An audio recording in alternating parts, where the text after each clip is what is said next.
Nombreux comme la tradition le veut, madame, messieurs, à nous retrouver sur les antennes Equinox Télévision. Bienvenue avec 10-12, le Zénith.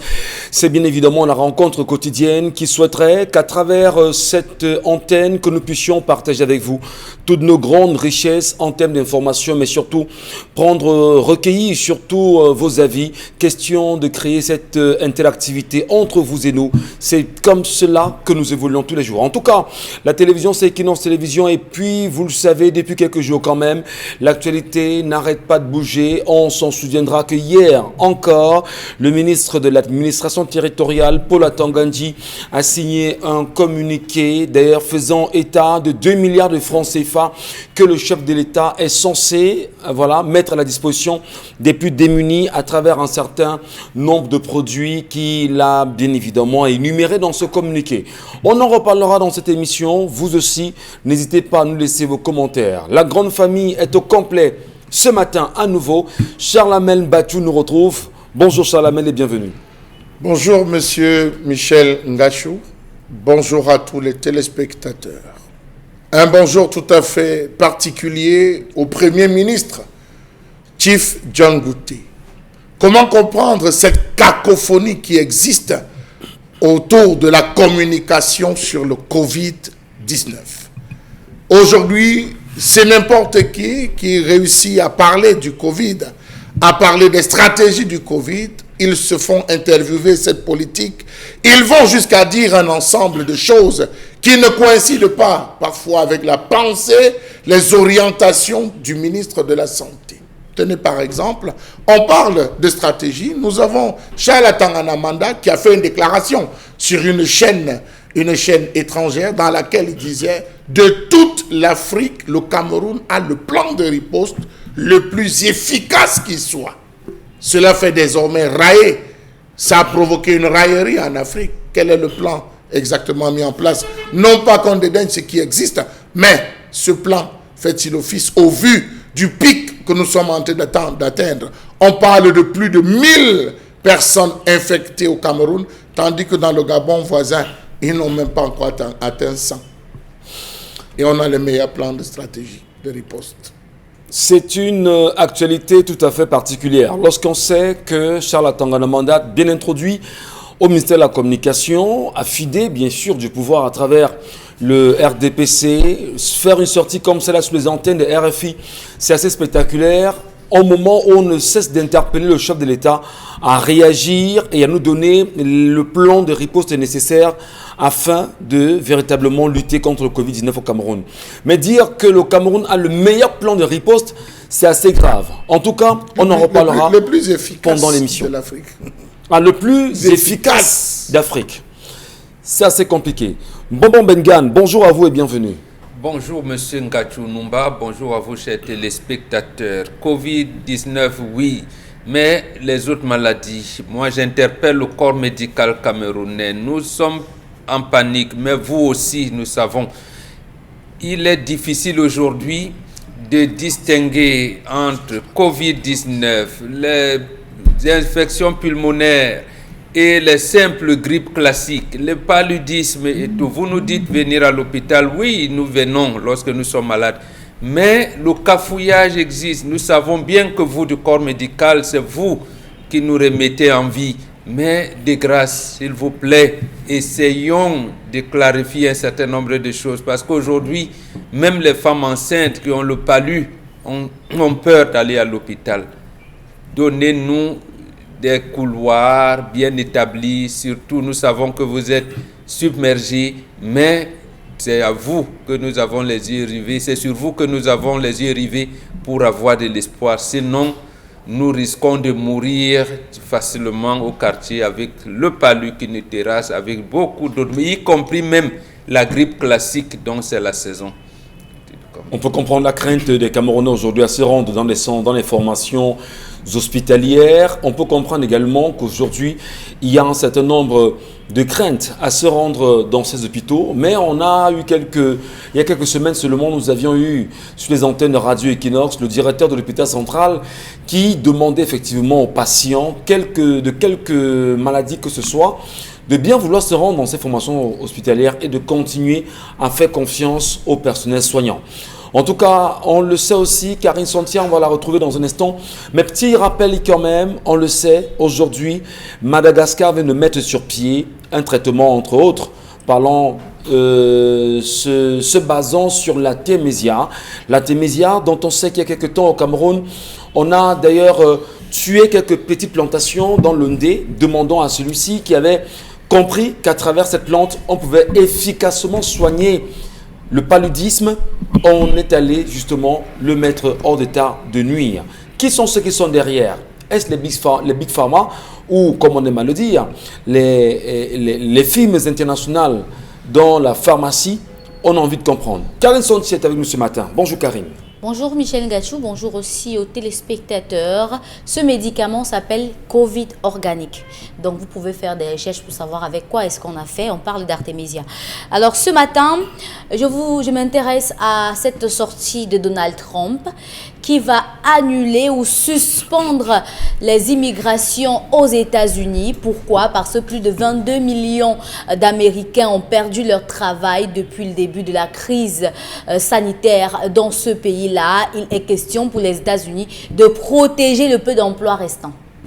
Ouais, donc ça devient de plus en plus compliqué. Et on sait aussi qu'il a érigé déjà une barrière entre le Mexique et les États-Unis. Et aujourd'hui, plein d'Américains veulent se rendre au Mexique. Et les Mexicains ont trouvé qu'il était important que la barrière qui a été érigée soit respectée et que l'on ne déporte pas plus de cas de Covid au Mexique qu'il en est aujourd'hui. En tout cas, bien de choses à vous, madame, monsieur. Veuillons l'accueillir avec maestria. Elle, c'est Dominique Audrey Oyengelek. Retour avec vous, Dominique.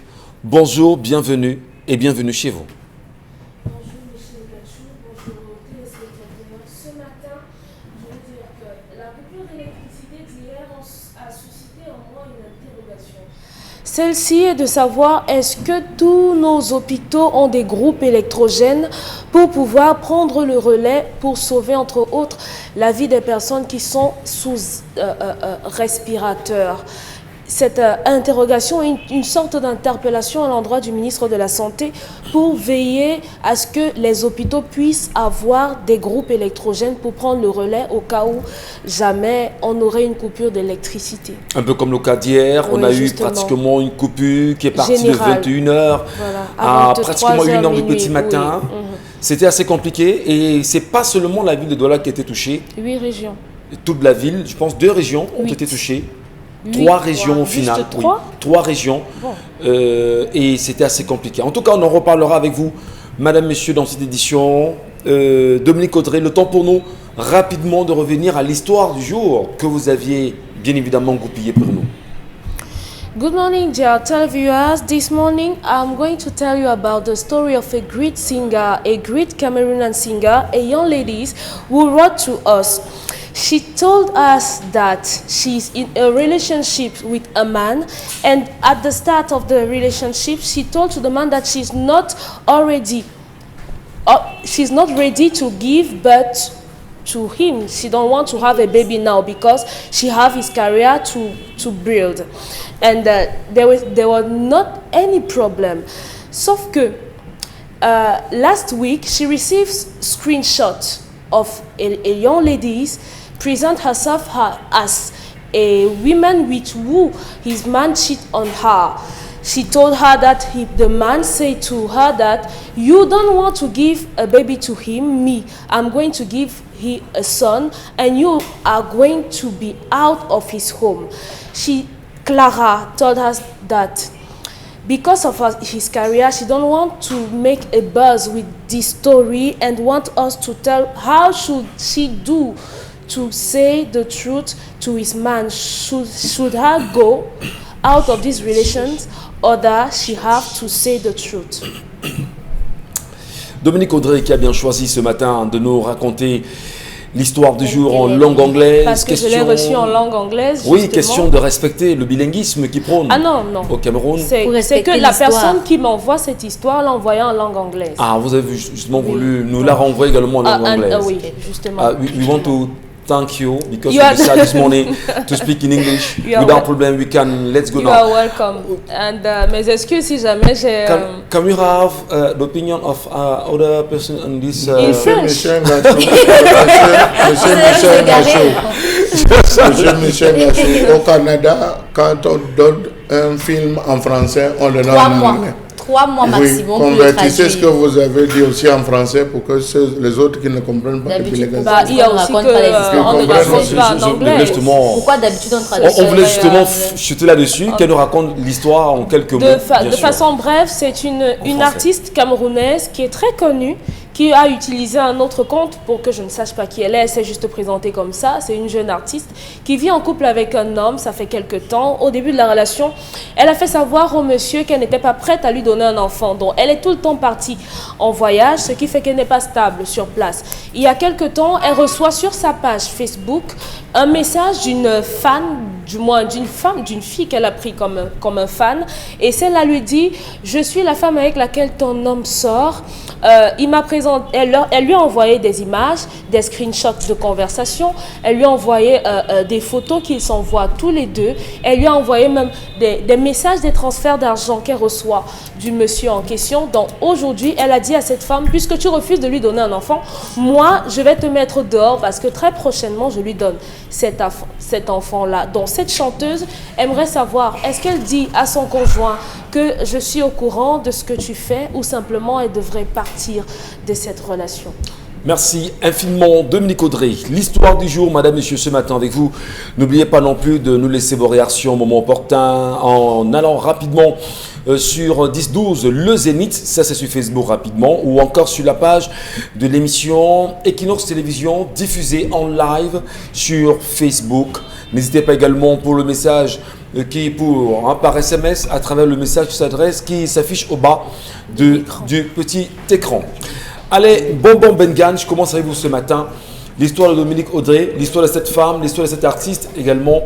Quelle est l'inspiration quel commentaire vous en faites ce matin? D'abord, si je m'en tiens à la vie ou l'attitude de la femme qui est mariée, cette artiste, elle dit, je me marie, mais ce n'est pas le moment pour moi de faire l'enfant. C'est une faute grave. C'est une faute. C'est une faute. Si vous ne voulez pas faire d'enfant, vous devez, j'allais dire, reporter la date de votre mariage. Vous êtes libre. Vous vous promenez comme vous voulez. Vous promenez comme vous voulez. Et le jour où vous aurez besoin d'enfant parce que vous, dans votre vie, vous voulez un enfant dans un foyer, à ce moment-là, vous vous mariez. Puisque, en fait, c'est vous qui savez quand vous allez faire votre enfant. Oui. Mais vous ne pouvez pas venir domestiquer toute une famille parce que l'homme, on attend quand vous vous mariez, 6 mois après, 1 an après, on dit mais elle n'a pas encore commencé à cracher. Bon, voilà, on se pose bien des questions. Maintenant, vous allez dire, ah oui, mais c'est une question d'entente entre les deux. C'est faux, c'est archi faux. Le mariage, ce n'est pas 2 personnes. Puisqu'il y a le regard, des gens vont voir qu'est-ce qui se passe. Même l'artiste, on va dire, mais est-il engagé à épouser l'artiste? Ce mariage va mettre long. Il y a plein de choses comme ça qui entourent toutes les unions que nous faisons. Vous épousez une femme qui est pieuse, on vous dira. Vous épousez une femme qui est une star de ceci, on vous dira, ainsi de suite, ainsi de suite. Donc, ce regard-là, elle ne peut pas, j'allais dire, elle ne peut pas s'en passer. Maintenant, venir donc avec cette considération d'ordre général, y mettre votre, j'allais dire, particularisme ou votre sensiblerie, dans ça sera à vous de négocier. Et ici, c'est une faute qu'elle a commise. Je me marie, monsieur, vous attendez, on pourrait faire l'enfant quand je voudrais. Quand je suis au top de ma carrière. D'accord, d'accord. Qui vous a dit que la grossesse est une maladie?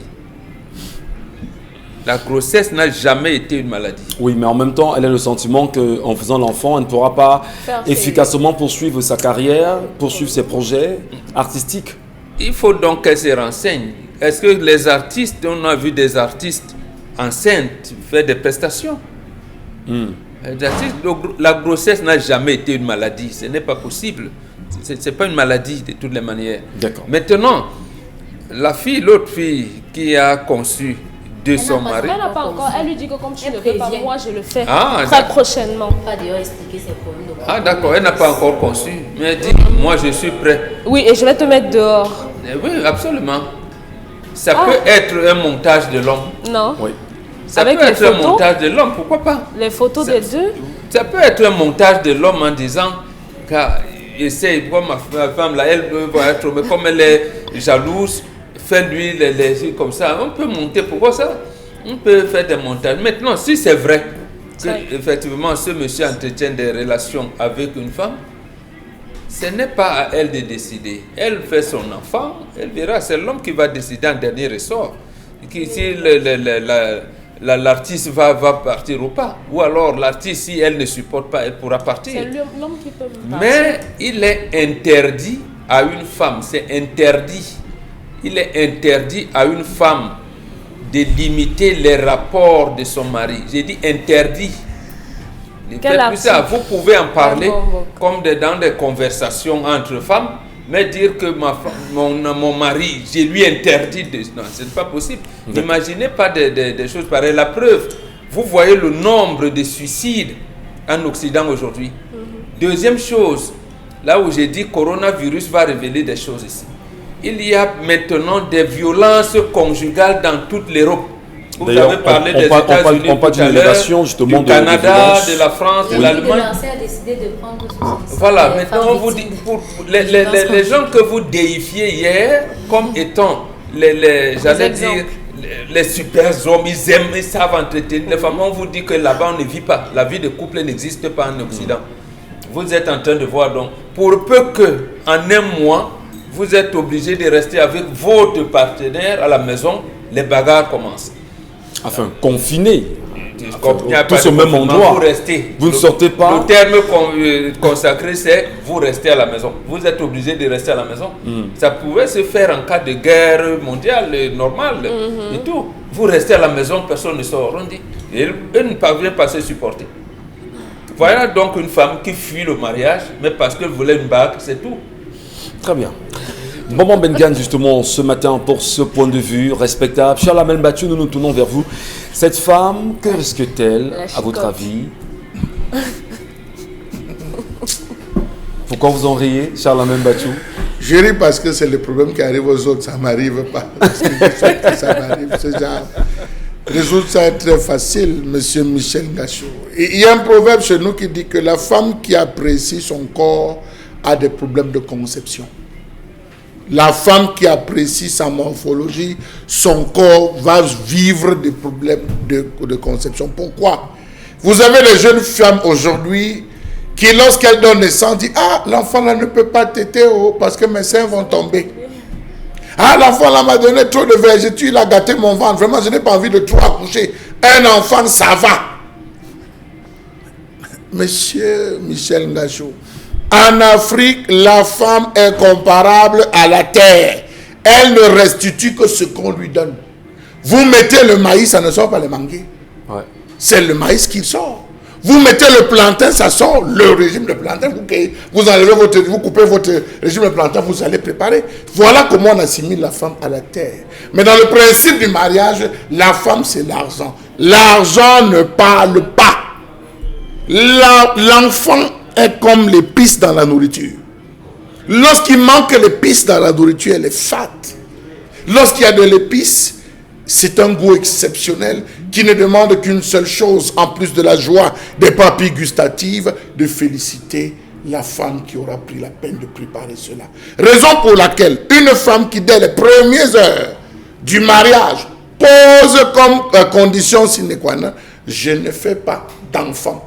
Vous l'épousez pourquoi? Ben, lui-même l'homme qui valide. Non, pas que je ne fais pas d'enfant. J'ai dit, Pour le moment, vous l'épousez pourquoi? Ce n'est pas la femme qui détermine le temps de l'enfant. Ce n'est pas la femme. En aucun moment, je dis en aucun moment, discutez avec toutes vos mamans, en aucun moment, la femme a dit, je veux l'enfant.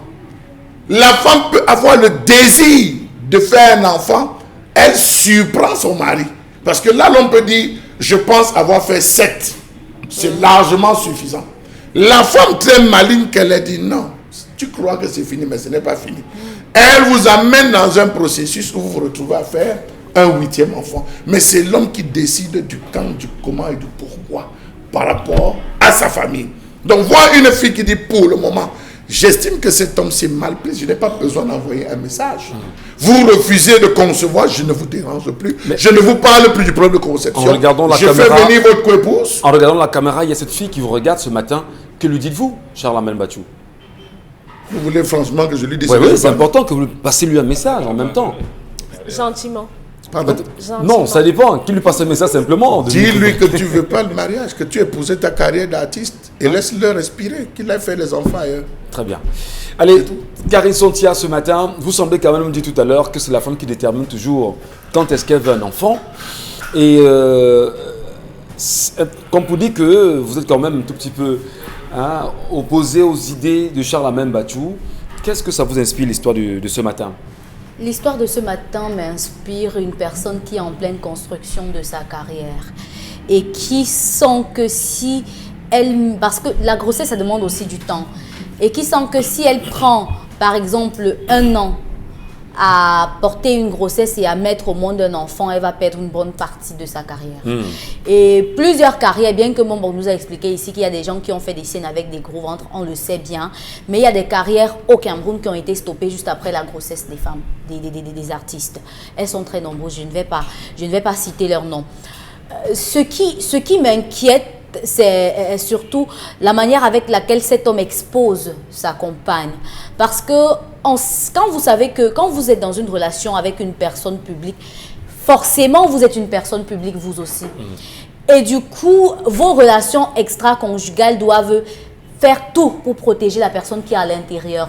Du coup, si vous êtes moins connu que votre épouse, vous devez tout faire pour que la personne avec qui vous entendez votre relation ne connaisse pas qui est votre épouse. Parce que connaître votre épouse, c'est mettre votre épouse en danger. Mais il a un choc, ce monsieur. Il veut faire des enfants, ce monsieur. Il a quel choc? Et l'artiste n'est pas prêt à lui faire des enfants. Et c'est un choc. Et il trouve qu'il faut chercher des stratégies multiples pour l'amener à réfléchir. Ça veut dire qu'il les lâche. On n'est pas dans leur lit pour savoir ce qui se passe entre eux. C'est pour ça que je dis qu'il les lâche. Parce qu'ils ne sont pas dans leur lit. Ils se disent quoi dans leur lit? Ces deux-là se disent quoi? Avant même d'arriver dans le mariage, là, ils se disaient quoi? Il fait comme s'il ne connaissait pas qu'elle ne voulait pas d'enfant. Il s'est dit que dans le mariage, il pourra monter des stratagèmes pour qu'elle tombe enceinte. Et là, elle ne pourra pas retirer. Sauf que, comme je le dis souvent, c'est la femme qui décide si elle veut porter l'enfant ou pas. Donc, au final, il s'est trouvé dans son propre piège. C'est comme parfois une femme rencontre un homme, elle sait qu'il a quand même certains défauts et puis elle se dit que dans le mariage, elle va pouvoir concilier tout ça et l'amener à changer. Sauf qu'on ne change pas les gens comme ça. Ouais. Donc, lui, il s'est trouvé maintenant fourvoyé dans son propre piège. Si c'est sa stratégie, je suis vraiment désolée, c'est de la lâcheté. Maintenant, la stratégie de la fille. Certaines carrières demandent des sacrifices. Certaines carrières demandent des sacrifices. J'ai dit peu importe lequel. Il y a des femmes dans ce monde qui ont décidé de ne se marier qu'à un certain âge parce qu'elles ont entrepris des carrières qui demandent qu'elles ne soient pas stables.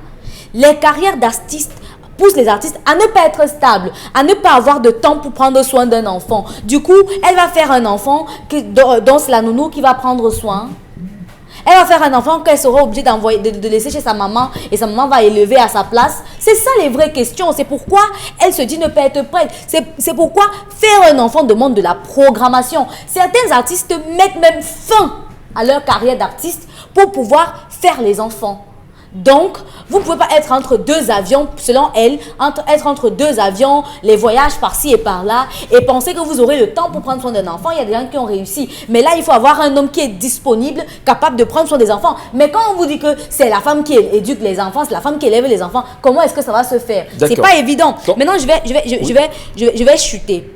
Les carrières artistiques ont des rebondissements. Ça dépend du type d'artiste que vous êtes et du type de carrière que vous êtes en train de vivre. Il y a des carrières qui évoluent en dents de scie, donc vous pouvez faire vos enfants à tout moment. Il y a des carrières qui évoluent comme la fusée. Du coup, tant que la fusée ne s'oppose pas, vous n'allez pas pouvoir en faire. Sinon, ça va mettre un choc dans votre carrière et vous n'allez pas pouvoir vous relever après. Si c'est ça votre passion. Il faut aussi la comprendre, elle. Élément de contradiction, peut-être de réponse avec Charles Amel Bachou qui veut absolument rebondir. Avant qu'on nous donne la parole à Dominique. Il faut dire que plus vous faites vos enfants jeunes, plus vous avez la faculté de les élever, les possibilités de les situer. De nombreuses personnes font les enfants à 30, 35, 40 ans. Si vous faites votre premier enfant à 40 ans, quand vous aurez 50 ans, il aura 10 ans. Ouais. Quand vous aurez 60 ans, il aura 20 ans. Et combien de Camerounais, parce que l'espérance de vie aujourd'hui au Cameroun, c'est de 45 ans. Vous vous rendez compte aujourd'hui, vous voyez de nombreuses personnes aujourd'hui qui décèdent sans avoir eu la possibilité de situer leurs enfants. L'Afrique qui a eu à faire, l'Afrique faisait les enfants à partir de 12 ans, 13 ans, 14 ans, ce que les Blancs sont venus nous dire aujourd'hui que c'est le mariage précoce et tout ce qu'on disait. Nous, on a fait des enfants jeunes. C'est la raison pour laquelle, lorsqu'on a développé l'esclavage, ils sont venus prendre ces jeunes qui ont fabriqué la France, les jeunes qui ont fabriqué les États-Unis. C'est des jeunes, nous sommes les descendants des grabataires. Nous sommes aujourd'hui, je dis l'Afrique, nous sommes les descendants des grabataires parce que c'est des grands-pères qu'on ne parvenait pas à amener avec des spermatozoïdes fatigués qui ont conçu. C'est pour ça que vous voyez l'Afrique dort, elle s'endort. Il faut véritablement une purification pour arriver. Donc, je reviens à cela pour dire, évitez aux jeunes filles de croire. La jeune femme doit accoucher tôt. La femme doit accoucher tôt et se reposer plus tard. Mais une femme qui décide d'accoucher plus tard, je vous assure, il y a beaucoup d'orphelins. Regardez la vie, seulement la simple actualité, vous allez vous rendre compte qu'on abandonne trop des enfants, on ne parvient pas à les situer parce qu'on fait tardivement les enfants. Elle fait le choix de sa carrière. Et je préfère qu'elle embrasse sa carrière et cet homme qui fait des enfants. Mais on va se poser la question avec vous, Dominique Audrey. Cet homme a-t-il épousé l'artiste au lieu de la femme? Il a épousé la femme qui est artiste. On ne peut pas dissocier les deux. Oui, les femmes doivent... Peut-être qu'il a été séduit par l'artiste. Il était séduit par la femme. Au départ, c'est ça. Mais maintenant, lorsqu'on approche la personne, on se rend compte qu'au-delà des talents de danseuse, de chanteuse ou bien de peintre, la femme, elle a ça, elle a ses caractères, elle a un certain nombre de choses dont on finit par rester.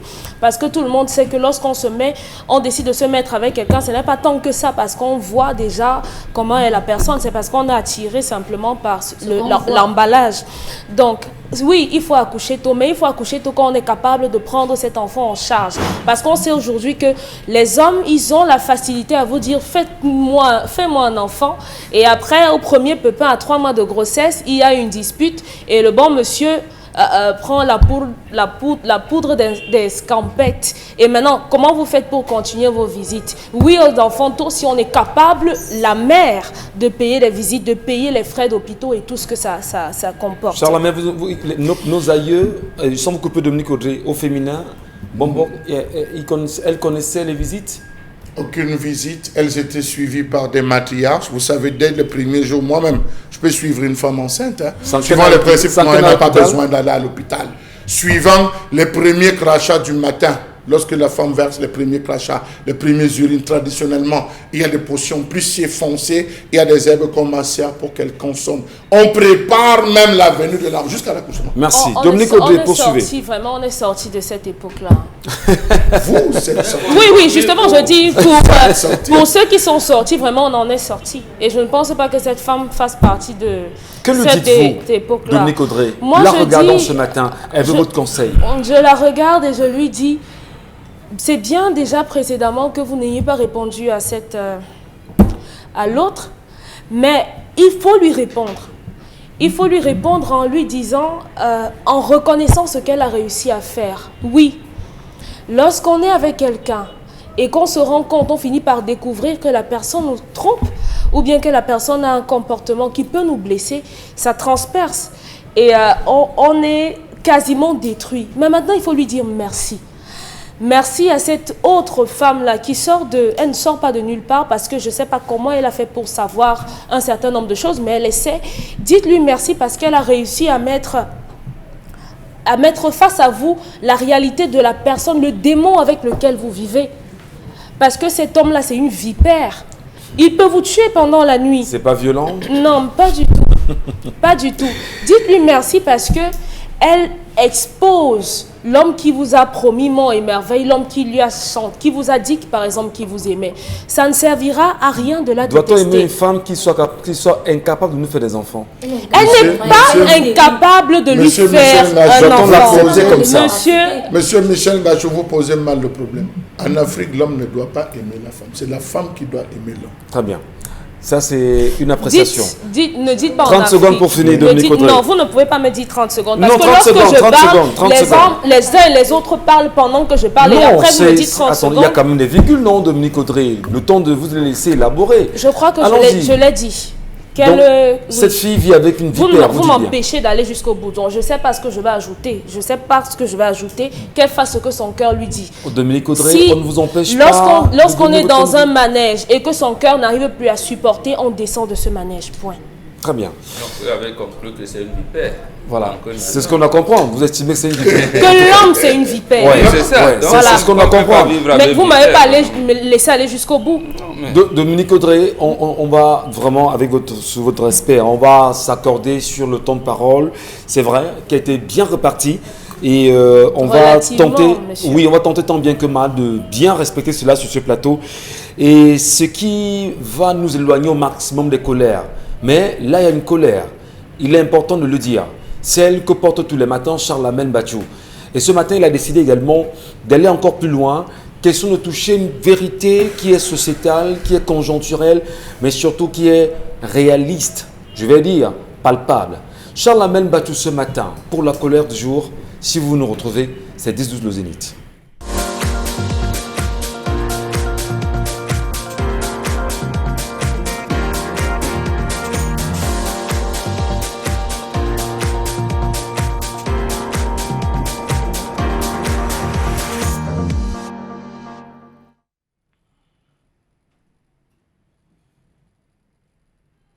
Je m'interroge ce jour sur la question de la décrépitude avancée des hôpitaux Sébec. Entendez, Conseil des églises baptistes et évangéliques du Cameroun. On parle là des œuvres. Comment comprendre que certains hôpitaux de la Convention Sébec soient devenus des mouroirs? Faites un tour à Bonabéry. Faites un tour à Aqua. Faites un autre tour de ce côté de la cité pour comprendre de quoi je parle.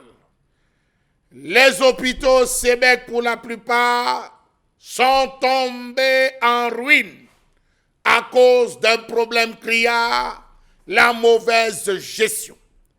Que dit l'Église évangélique du Cameroun face à ce délabrement total? Rappelons-nous, il y a quelques années, le ministre Joseph Mbédé ne jurait que par 2 formations, l'hôpital La Quintini et les hôpitaux Sébec, qui avaient un plateau et qui avaient tout pour recevoir, raison pour laquelle on est allé jusqu'à donner à la zone de Bonabéry, le district de Ngoualé plus précisément, l'hôpital Sébec. L'allure propre de ces hôpitaux, on la devait aux missionnaires, coopérant de par leur travail rigoureux, notamment Bartholomé Caillero. Pourquoi ont-ils laissé la gestion aux nationaux? Comment s'est fait la transition de ces différents hôpitaux entre les religieux expatriés et les nationaux? Telle peut être la question. Comment comprendre le fait qu'une œuvre conjointe, d'après le dirigeant actuel de l'hôpital, soit depuis plus de 20 ans dirigée par une seule église sans jamais rendre compte? Oui, les hôpitaux Sébec se retrouvent être dans une querelle. On se bat à gérer, on se bat à se gérer, gérer ses poches plutôt que les autres. Une visite dans les locaux vous permettra de vous rendre compte de l'état sinistre des lieux. De nos jours, les bâtiments sont en état de délabrement avancé, surtout la polyclinique, qui ne porte plus ses tôles, arrachées par le vent et volées petit à petit par certains personnels de l'hôpital. Dans d'autres formations Sébec, il y a rareté et absence de lits. Que se passe-t-il? Telle est la question que se posent les différents patients. Comment expliquer le fait que ces hôpitaux d'une œuvre confessionnelle se retrouvent achetés alors qu'on dit que Dieu y réside, nous dit-on? Comment comprendre qu'au vu au-dessus de toute l'équipe dirigeante, on se retrouve à avoir fermé les morgues fonctionnelles pour bâtir sur le site de l'hôpital une morgue privée à des fins personnelles. Aujourd'hui, c'est devenu la mort dans l'âme. Comment comprendre cette absence de transparence dans la gestion administrative et financière? Désormais, on se paye plutôt que de payer. Rappelons-nous que depuis 2010, c'est des mouvements d'humeur. Une série de mouvements d'humeur qu'ont connu les différents hôpitaux Sébec. 2010, 2011, 2013, 2014. Ils se sont retrouvés à gréver, à se plaindre et à dire « trop, c'est trop ». Comment expliquer qu'à ce jour, après plus de 20 ans de gestion après le départ, on va dire des administrateurs blancs, les hôpitaux Sébec se retrouvent à environ 1,6 milliard de CNPS, particulièrement l'hôpital Sébec de Bonabéry. 1,6 milliard de CNPS non versés et plus d'1 milliard de dettes de salaire du personnel, ce qui fait environ 2,6 milliards de francs CFA de dettes. Comment comprendre cette situation? Quel exemple l'Église donne-t-elle à la société de nos jours? Comment comprendre que ces hôpitaux qui faisaient la fierté du Cameroun soient désormais relégués au second plan à cause de fausses guéguerres, mieux de la mauvaise gestion? En temps normal, l'hôpital Sébec, cas de Bonabéry, devrait être un point focal en termes de traitement contre le Covid. Hélas, non. Ce point focal est tout ailleurs parce que l'hôpital est tombé. Savez-vous qu'à Douala, on ne comptait pas plus de 2 et que tous partaient de la sous-région, partaient de tous les différents districts de Bomono, Bomonoga, d'Ibombari, du Mungo pour venir se soigner ici à Bonabéry? Comment comprendre cette guéguerre qui se retrouve à être menée? Que dire de la grande constante de ces employés de cette formation hospitalière qui sont perpétuellement à couteau tiré avec les dirigeants de l'Église, du fait d'erreurs managériales, parlant d'une note de reclassement du personnel à des postes inférieurs, des employés qu'on affecte ci et là, qui se retrouvent à organiser des mouvements d'humeur au sein de l'enceinte même des différents hôpitaux, ces différents employés qui se retrouvent affectés pour avoir demandé, réclamé le paiement de 3-4 mois de salaire, ils se retrouvent mutés dans un mutisme total. Comment comprendre que ces hôpitaux aillent descendre se découvrir des murs entièrement défraîchis, maculés de taches noires, des salles sans aucun lit, du fait que les responsables actuels aient vendu ce qui servait de couche de malade à la brocante pour se faire payer? Allez voir la salle d'hospitalisation, la salle d'accouchement, le bloc opératoire. Vous allez vous rendre compte que là-bas, c'est les mains qu'il faut mettre sur la tête. Les eaux usées des égouts coulent dans certaines chambres d'hospitalisation abandonnées. Oh mon Dieu! Allez donc voir la salle d'accouchement. Que dis-je du bloc opératoire pour comprendre de quoi je parle? Dans certains couloirs, la moisissure triomphe. Des petites plantes ressemblant à des fougères et du sissongo sont désormais des conduits. Des fientes d'oiseaux parsèment certaines coursives à l'air libre. Parfois, les détritus s'amoncellent. Comment comprendre que l'image actuelle de ces hôpitaux soit très pathétique? Absence de matériel logistique de pointe, matelas, réactifs et j'en passe. Ce n'est pas qu'il y a manqué, on va dire, les subventions. L'État a donné à un moment donné. Les différentes ONG ont apporté, les associations caritatives ont elles aussi donné d'un coup de main, mais hélas, tout cela a sombré à cause de la négligence, à cause de l'absence de maintenance, rien que le gombo. On dirait que de ces hôpitaux, qu'ils ressemblent désormais à des prisons à ciel ouvert parce qu'ils ne répondent plus aux attentes des Camerounais. Cette colère, elle est très forte quand même, cher Lamel, ce matin. Et j'ai envie, avant de donner la parole en bon Bengan, de vous demander, cette formation sanitaire, elle existe encore, elle est toujours fonctionnelle? Elle existe encore. Aujourd'hui, je peux dire que c'est un petit bloc. Je me suis rendu personnellement. J'ai fait le tour, je vous assure. La main sur le cœur, ils me regardent, les dirigeants. Il y a un mouvement qui est même encore en train de se préparer. Ça ne va pas. Les hôpitaux Sébec, il faut vraiment, soit qu'on donne la possibilité aux jeunes Camerounais de la diaspora de se lancer dans ce projet, soit on passe la main à l'État. Mais beaucoup plus à ces jeunes qui ont des rêves pour ces différents hôpitaux. C'est terminé. L'hôpital Sébec, je peux vous assurer. C'est assez grave, justement, les révélations que vous nous faites ce matin, Charles Amen Bachou. Mais on va tenter de mieux comprendre cela et le disséquer avec vous, Mboma Bengan, qui connaissait quand même l'hôpital Sébec, qui s'est présenté au Cameroun depuis la fin des années 50 quand même, entre cette fin d'année, on va dire entre 60 et 2020. C'est assez compliqué. Comment est-ce qu'on peut accepter aujourd'hui de voir une formation sanitaire de référence comme celle-là, qui a fait justement les beaux jours de la santé au Cameroun, mourir de cette façon? Il faut dire une chose simple. Les églises protestantes au Cameroun font honte. J'ai dit bien, les églises protestantes au Cameroun font honte. Font honte. Pourquoi? Pour répondre directement à votre question, ils ont tourné le dos à Dieu. Dieu au dépend quoi? Au dépend de l'argent? Au dépend, Charles Hamel l'a dit, c'est leur poche. C'est leur poche. L'église évangélique du Cameroun et l'union des églises baptistes du Cameroun s'étaient entendus. Parce qu'en fait, ils ont les mêmes ancêtres. Ils s'étaient entendus, je pense que c'était en 11 et 12 décembre 1956, pour créer le Conseil des églises baptistes et évangéliques du Cameroun pour, Charles Hamel a très bien fait de préciser, diriger les œuvres, c'est-à-dire les écoles et les hôpitaux. Il s'avère, là aussi, il faut le dire clairement, que l'Union des églises baptistes du Cameroun ne s'est pas lancée à créer des œuvres. C'est-à-dire qu'il s'est contenté dans ce statut et l'église évangélique seule s'est déployée.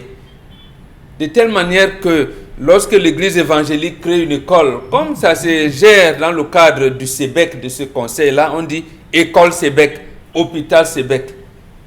À un moment donc, le problème commence, je dirais, en 78, au point où l'assemblée générale qu'il tient termine en queue de poisson. Leurs sœurs de l'église évangélique leur disent, mais vous aussi déployez-vous, non? Comment créer aussi des écoles, créer des œuvres? Faudrait, parce que ce n'est pas possible. Vous n'avez que deux écoles par-ci, un hôpital par-là. C'est comment ça? Donc, la discussion de frères.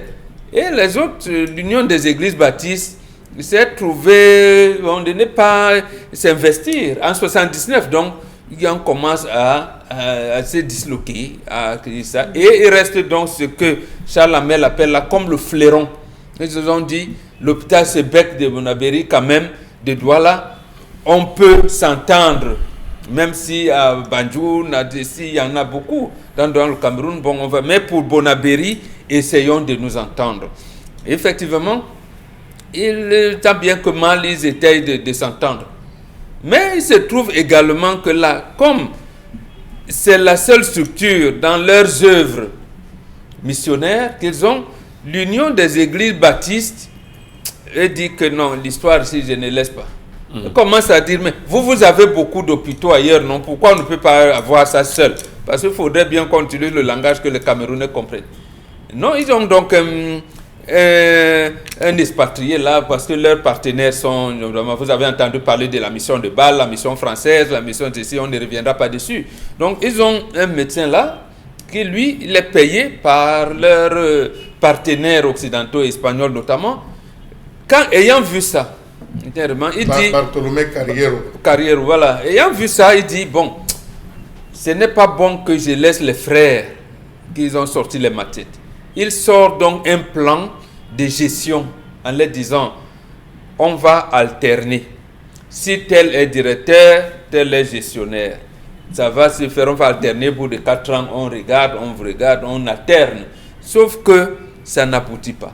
L'union, parce qu'il faut dire, j'ai d'ailleurs ouvert l'émission, je pense la semaine dernière avec ça. On en parlait ici sur ce plateau. Et j'ai interpellé le pasteur N'Djamil Mwandi.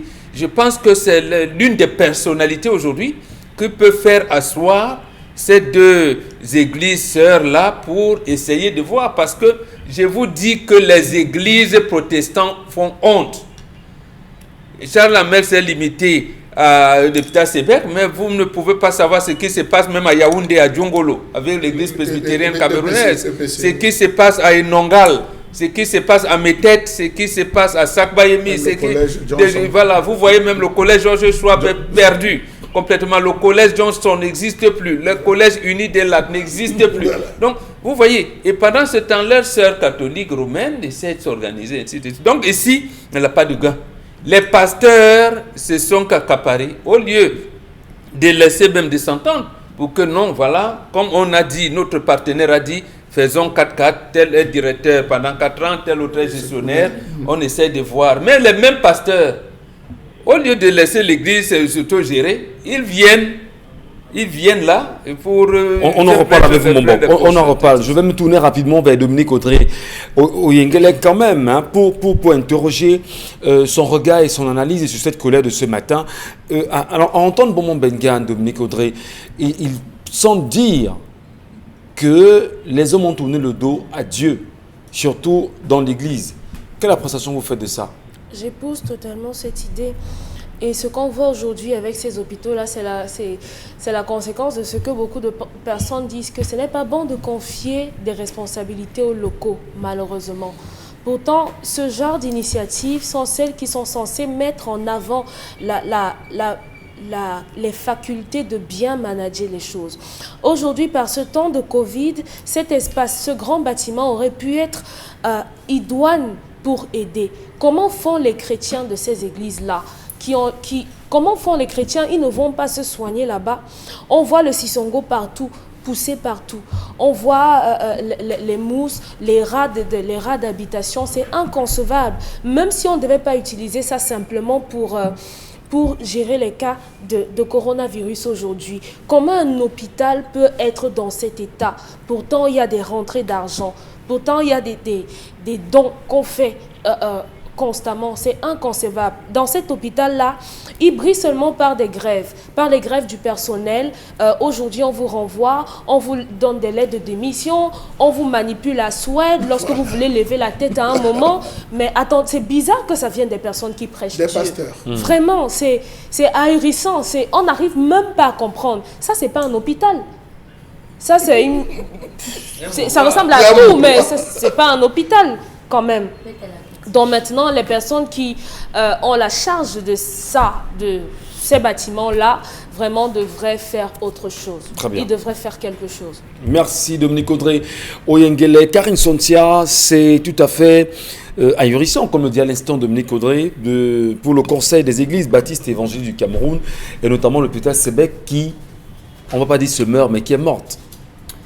Oui, parce que on assiste là à la suite, c'est les conséquences des combats humains dans la maison de Dieu. Pourquoi? Parce que c'est d'abord une confession religieuse qui est née d'un combat. Donc ne vous inquiétez pas qu'il y ait les combats aussi à l'intérieur. Les hôpitaux confessionnaires sont des hôpitaux nés des pensées marxistes. Vous dites confessionnels. Confessionnels sont des hôpitaux nés des pensées marxistes qui ont pour but de lutter contre les classes sociales. C'est-à-dire faire en sorte que tous les individus soient pareils. Du coup, dans ces hôpitaux-là, vous voyez que même les soins n'étaient pas aussi élevés, les coûts des soins n'étaient pas aussi élevés que ça. Il y avait des médicaments parfois qui étaient distribués, même si parfois ça permettait aussi de prêcher la parole de Dieu et tout. Il y avait des femmes enceintes qui étaient parfois suivies gratuitement dans certains hôpitaux. Et ça rassurait les chrétiens. Ça rassurait pas seulement les chrétiens, parce que ceux qui y allaient n'étaient pas forcément des chrétiens. Ça permettait aussi à l'église d'avoir de nouveaux fidèles, par exemple. Donc c'était toute une machine mise en œuvre pour permettre à l'église d'agir dans le social pour avoir de nouvelles ouailles. C'est normal et ça s'explique. Sauf que aujourd'hui, on assiste à ces guéguerres. Vous voyez que même dans la présidence, même dans la hiérarchie de ces églises-là, on voit ce genre de problème. C'est-à-dire que non, c'est la communauté ici qui doit diriger l'année-ci. Non, le mandat-ci doit être dirigé par telle communauté. Ça devient une guerre de communauté dans l'église. Et vous allez voir que le problème aujourd'hui avec les hôpitaux Sébec est né d'un d'une question de communauté et des communautés religieuses. Parce qu'à un moment donné, il a fallu que non, comme tu as d'abord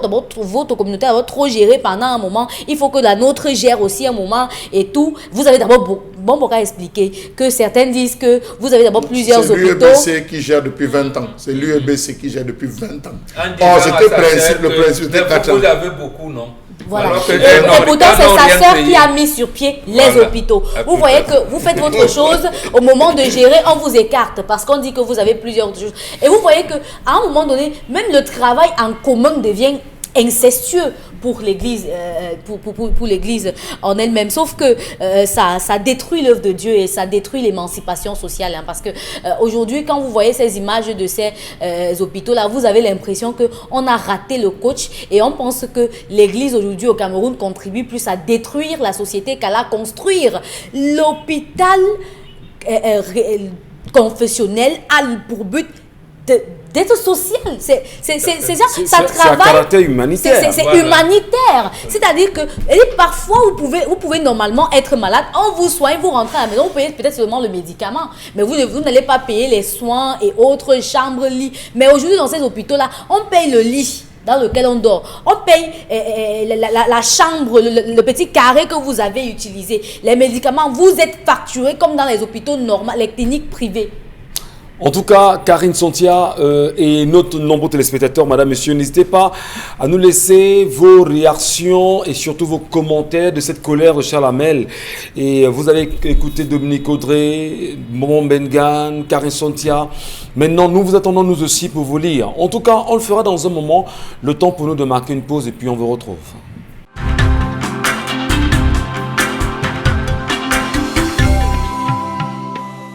Et bien sûr, madame, messieurs, si à l'instant vous nous retrouvez, merci d'être là pour la deuxième partie de 10-12 le Zénith. Et ça se poursuit véritablement avec vous. Vous le savez, on a marqué une petite pause, musicalement aussi.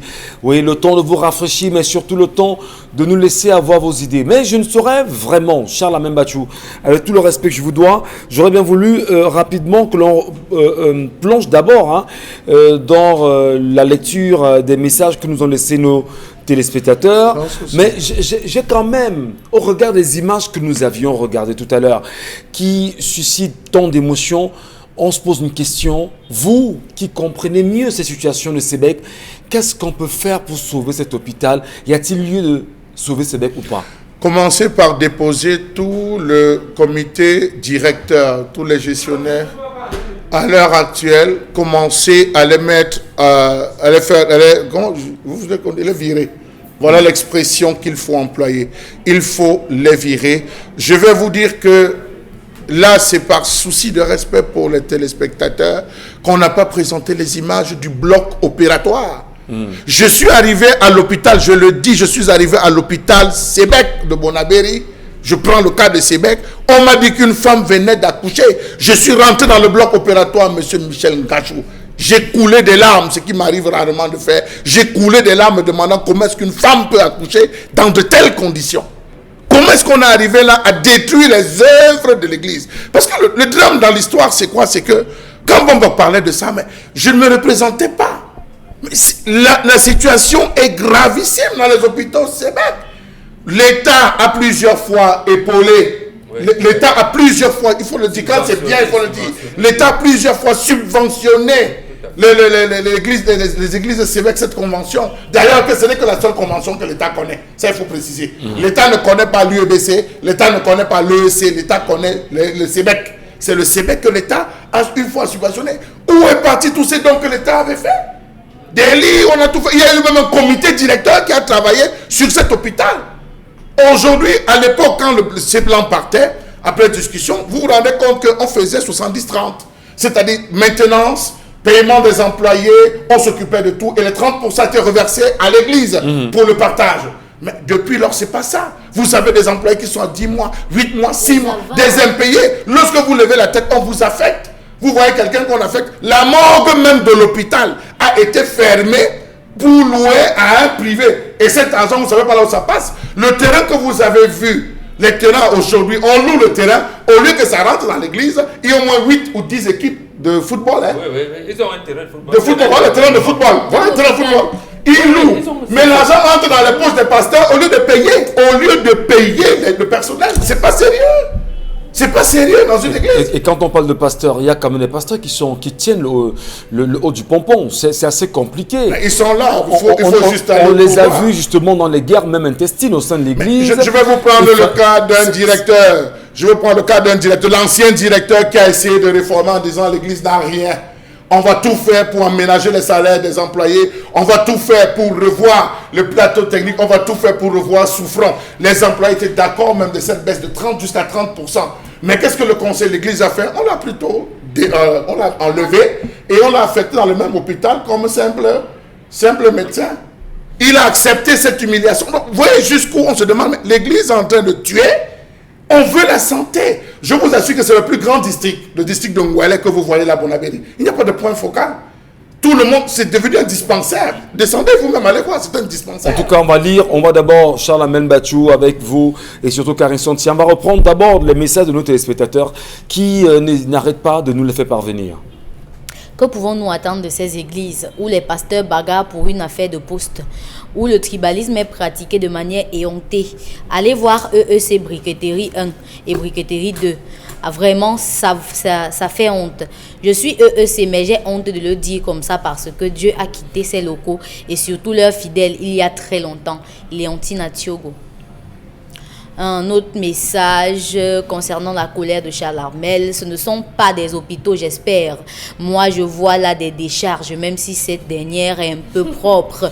La lutte pour l'argent au détriment de l'évangélisation des hommes. Quel exemple pour leurs fidèles. Pourtant, ces hôpitaux sont à caractère humanitaire. Est-ce des œuvres pour l'avancement du règne de Dieu? Vraiment, les enfants de Dieu doivent vivre dans l'harmonie et non l'hypocrisie. El Hadj Midré depuis l'extrême nord. Concernant l'histoire du jour, je pense que l'homme a tout à fait raison d'aller voir ailleurs car il a besoin d'un enfant. Si cette femme n'est pas prête à donner un héritier à ce dernier, si elle ne jure que par sa carrière, si elle vit l'occidental, eh bien qu'elle fasse place à celle qui prime l'africanité, qui veut donner des enfants à son homme pour son plaisir et pour celui de sa famille. Toutefois, l'homme aurait dû, avant de s'engager avec cette femme, s'assurer qu'elle voulait bien avoir des enfants, ainsi ne point se savoir coupable d'un quelconque acte d'infidélité. Florivant de Gaïou qui nous écrit ce message ce matin. Pour l'histoire du jour, il faudra que la femme en parle à ce monsieur avant de mettre un terme à la relation. Car si le monsieur décide de faire un enfant dehors, c'est parce qu'il n'est pas d'accord avec ses objectifs, mais il n'aurait pas dû l'exposer comme ça. Delphine Singoum qui nous écrit ce matin. Pour l'histoire du jour, cette femme doit comprendre que faire des enfants fait partie du mariage. Refuser pour le moment revient à dire qu'elle n'est pas prête pour le mariage. Elle est égoïste. Tu ne peux pas consigner un homme en même temps privilégier ta carrière. Elle ferait mieux de choisir une cible. Mais je la conseille de faire l'enfant parce que sa carrière n'a pas encore vraiment démarré. Et après, elle pourra être libre. Surtout que l'argent et la célébrité se gèrent mieux avec l'âge. Sylvestre depuis Toulouse qui nous écrit ce message. Merci Sylvestre depuis Toulouse qui nous regarde ce matin. Alors, qu'elle se fasse conseiller par Jocelyne Bérotte. Jocelyne Béroir, des Cassars. Jocelyne Béroir. Celle-ci témoigne que son plus grand regret est de n'avoir pas fait une pause pour accoucher son enfant. Si elle ne veut pas accoucher, qu'elle ne se marie pas. We are African et notre espérance de vie est faible. Qu'elle accouche au moins un enfant et continue sa carrière professionnelle et grossesse. Et carrière professionnelle et grossesse ne font pas mauvais ménage. Léontine Thiogo. Que de messages ce matin, Karine Santia. Dominique Audrey, vous voulez rapidement rebondir, il me semble. Je suis dépassée parce que j'ai l'impression que les gens ne comprennent pas. Une femme qui est une chanteuse, qui doit donner des spectacles, qui doit être tout le temps en voyage, comment elle fait pour danser sur un podium avec le gros ventre? Elle vient d'avoir un nouvel album sur le plateau. Comment elle fait pour faire la promotion? Quand un homme décide d'avoir une autre relation, dites à Von Jomba et autres là de respecter les femmes avec lesquelles vous vivez. C'est quoi ce manque de respect? Il faut que les femmes avec lesquelles vous trompez vos femmes aient de la classe et aient des valeurs et respectent la femme en face. Soyez des hommes et assumez ce que vous voulez faire. Si vous avez décidé d'aller voir ailleurs parce qu'elle n'est pas prête pour faire un enfant maintenant, dites-le lui, soyez un homme. N'envoyez pas l'autre. Venez le lui dire. Monsieur Michel Ngachou, je vais vous prendre un exemple. Elisabeth, tant qu'elle a été ministre, l'une des toutes premières femmes à briller, avait un baccalauréat. Oui. Elle arrivait au ministère avec sa grossesse. Et ça ne l'empêchait pas de faire son travail de ministre. Elle travaille dans un bureau, monsieur Mbachou. Et ça ne l'empêchait pas de faire son travail de ministre. Je voudrais également préciser qu'il y a... Elle voyageait. Elle allait représenter le Cameroun. Elle était Elisabeth tant que madame. Est-ce que vous savez que lorsqu'une femme est enceinte, on interdit certains voyages? Non mais écoutez, non mais il faut pas. Je voudrais faire la petite précision. Il savait que cette femme était musicienne avant de les. Je voudrais faire la petite précision. Il y a une artiste camerounaise bien connue, le nom m'échappe un peu, Laetice Diva, voilà, qui récemment est venue nous proposer un clip d'elle où elle était justement enceinte. Vous pensez que tout le monde a envie d'exposer sa vie? On a vu le clip justement de Laetice Diva, qui sont tous dans les clips d'ailleurs. Elle nous l'a fait justement avec le gros ventre. Comment vous appelez votre Canadienne? Ce n'est pas un exemple. Céline Dion. Elle ne faisait pas de concert. Céline Dion faisait des concerts avec la grossesse. Ah oui. À un moment donné, soyons Céline Dion au Canada, la musique est différente là-bas. Bon, si elle s'assoit chez elle, elle va manger les droits d'auteur. Ici, si vous ne faites pas de scène, qui va vous donner le droit d'auteur? La grossesse, c'est 9 mois. La grossesse, une grossesse, c'est pas à vie. C'est 9 mois. Pendant 9 mois, vous ne pouvez pas dire j'ai fait mon enfant, je m'organise comme ça. Elle a parlé de Jean Lamel a parlé de Madame Tanque. Venons en France, Ségolène Royal venait en plus avec la grossesse. Voilà. Et on venait même l'interviewer, y compris même celle qui a pris son mari après. Elle est venue l'interviewer quand elle est venue, elle est sortie du ministère de l'Environnement, elle est allée accoucher l'après-midi, elle est venue travailler et on est venu lui faire des interviews. Vous voyez que l'enfant ne va pas être... La grossesse n'est pas une maladie. C'est un problème d'organisation. La grossesse, c'est 9 mois. Aucun homme ne veut une femme qui ne vaut rien. Maintenant qu'une femme décide de se donner des objectifs dans la vie, pourquoi les hommes ne veulent pas accompagner les femmes dans leur projet de carrière? Pourquoi ne pas l'accompagner? Ok ma chérie, mais si tu estimes que tu n'es pas prête, je te donne 5 ans. On doit t'accompagner sans enfant. Vous avez suivi ce qu'a dit Karine tout à l'heure? Elle a dit tout à l'heure qu'il y a des carrières fusées. Si les 5 ans qu'il donne, c'est les 5 ans là qu'elle est au niveau du sommet, vous la voyez en train d'accoucher? Non, elle a un choix à faire. Soit elle fait, il y a de nombreux artistes, même masculins, qui ne sont pas mariés aujourd'hui, je dis camerounais, qui ne sont pas mariés parce qu'ils ont eu à obtenir, à suivre votre voie, en disant je ne me marie, je n'ai pas le temps de rester à la maison, ça ne sert à rien, je vole de fleurs en fleurs. Ils sont nombreux qui ont vieilli. Je dis des artistes camerounais qui ont vieilli, bien connus d'ailleurs, et qui n'ont pas Céline Dion, Beyoncé, ils n'ont pas des enfants. Beyoncé n'a pas commencé sa carrière avec des enfants, elle a fait les enfants après, on s'établit. Elle a déjà un nom. Merci messieurs, dames, permettez qu'on évolue avec la lecture des SMS avant de rentrer dans la revue des réseaux sociaux. Oui, encore des messages ce matin. L'histoire du jour met en exergue le capitalisme à outrance. Cette star est l'impact de l'occidentalisation. Elle a choisi sa carrière, que son conjoint se cherche ailleurs, car il faut faire un choix entre sa carrière et lui. Une chose est sûre, elle ne le choisira pas. Charlie et Tundi qui nous écrit. Elle dit qu'à l'homme va débrouille-toi. C'est tout. Par rapport à l'histoire du jour, va dire à ma femme que comme elle ne veut pas accoucher là, je vais accoucher. À bien regarder, les deux femmes là doivent avoir la même coiffeuse. Ce n'est pas... Non, parce que les histoires de femmes là, elles viennent nous larguer ça comme ça. À bien regarder, les deux femmes ont la même coiffeuse. Et elles sont seraient arrivées à une situation où elles ont chopé là-bas. Et surtout sur les histoires de mon mari et que de ceci, et comme elles savent raconter leur vie à n'importe où et surtout dans les salons de coiffure, elles lui ont donc balancé, madame, comme vous voyez là, ton type posait souvent sa tête sur mon épaule gauche. Bon, voilà, donc et c'est bien.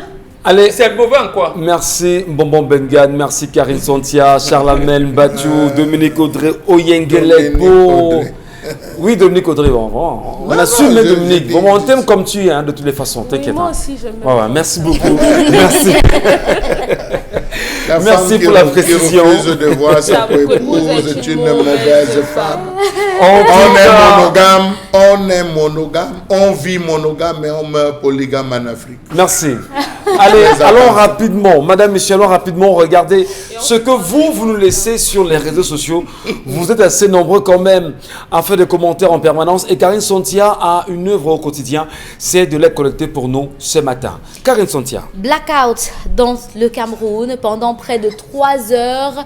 Le littoral, le centre et l'ouest et plusieurs autres régions ont été dans le noir suite à un accident sur une ligne haute tension à Nomayos à l'entrée de la ville de Yaoundé. C'est un camion-citerne qui a percuté une ligne haute tension qui a mis 3 villes du Cameroun principalement dans le noir.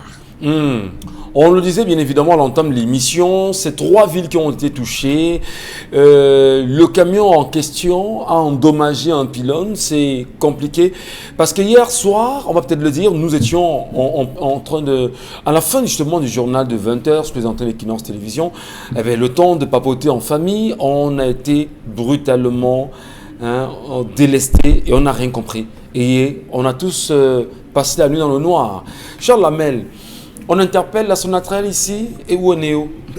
Ça démontre que n'importe quel kidam qui un jour voudrait s'amuser comme ces corbeaux qui un 31 décembre se sont posés quelque part peuvent mettre le Cameroun dans le noir. On doit crier, on doit se lamenter. Donc, ça suppose que Douala n'a pas elle seule un réseau, son réseau n'est pas, n'est pas indépendant. Yaoundé n'a pas un réseau indépendant, Bafoussam n'a pas un réseau indépendant, l'Est n'a pas un réseau indépendant. Ça veut dire qu'on est tous sur la même ligne, donc le moindre impact, c'est tout le Cameroun. Non mais c'est grave, je crois que Sonatel devrait se revoir, revoir un peu son cahier de charge et revoir la façon avec laquelle on procède au transport de l'énergie. Ça c'est sérieux, parce que personne n'a compris. Subitement à cette coupure, c'est tout Douala qui était dans le noir. Lorsque vous allez d'un point à un autre, j'ai pris sur moi de sortir et de faire le tour. Je me suis rendu compte que c'est tout Douala qui est dans le noir. À l'immédiat, je pense qu'il y a un consultant d'Equinox, David Teboutou, qui a lancé. J'ai le noir. Sur son mur, j'ai le noir. Ça se passe comment et chez toi? Lorsque vous parlez plus de 400 et poussières de commentaires, vous vous rendez compte que, mais bon Dieu, c'est tout le Cameroun qui est dans le noir. Chez moi, dans le noir. Yinguion est dans le noir. Tel est dans le noir. Alors, vous nous dites aujourd'hui que c'est un pylône. Mais c'est grave, c'est très grave. Ça suppose que depuis, comme Bambok le dit tout le temps ici, là, depuis l'époque de Marcel Niadufendi, où il s'est battu à essayer d'aménuiser, de gérer un ensemble de choses, on ne fait qu'aller dans l'abîme. Or, le littoral, il ne manque pas. On ne manque pas en termes de département. Tous les chefs de département portent le nom d'un cours d'eau. Vraiment, c'est lamentable. C'est lamentable. Bonbon Bengan, c'est quasiment inacceptable que le Cameroun soit totalement délesté. C'est-à-dire que 3 villes du Cameroun soient délestées et encore des villes, on va dire, où la population, la densité est assez importante quand même. Oui, c'est pratiquement inacceptable, mais au regard de la situation actuelle, nous allons progressivement vers le noir total du Cameroun. Lorsque le poste à Yaoundé de l'Institut pour les recherches géologiques et minières d'IRGM à Yaoundé avait mis Yaoundé, une partie de Yaoundé dans le noir, et que le remplacement des cellules a pris le temps que ça a pris, alors que ce poste IRGM avait connu une panne similaire quelques années avant, et que le poste de Deido est aussi connu cette défaillance. J'avais dit la chose simple suivante. Imaginons un seul instant que le poste de Lokbaba connaisse un tel degré. C'est tout le Cameroun qui sera noir. Parce que Lokbaba, le courant vient de son Lolo directement au Lokbaba et au CEDAR de distribution. Or, on ne tient pas compte, on ne procède pas à l'entretien des réseaux.